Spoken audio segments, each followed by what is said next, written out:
दोस्तों, आज हम बात करेंगे कि मर्द का हाथ जब औरत की शर्मगाह पर जाता है तब औरत क्या महसूस करती है।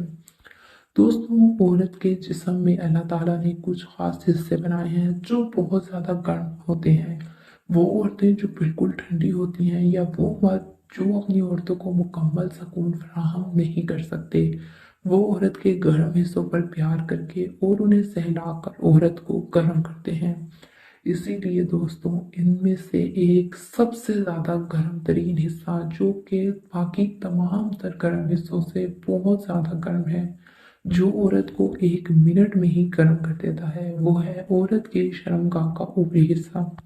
इसीलिए जब भी मर्द का हाथ औरत की शर्मगाह की तरफ जाता है तो औरत बहुत ज़्यादा सुकून महसूस करती है। वहाँ से औरत को सहलाने की वजह से इस कदर गरमाई हासिल होती है कि वो अपने आप को आसमानों पर महसूस करती है। इस कदर गर्म हो जाती है कि आपके वुज़ू ख़ास रहने से पहले भी वो फारिग हो सकती है। इसीलिए दोस्तों, जब भी अगर आप अपनी औरत को मुकम्मल तौर पर सुकून फराहम नहीं कर सकते और आपकी बीवियाँ आपसे खफा रहती हैं, तो उनके गर्म हिस्सों को सहलाकर और प्यार करके आप उनको जल्द फारिग करवा सकते हैं।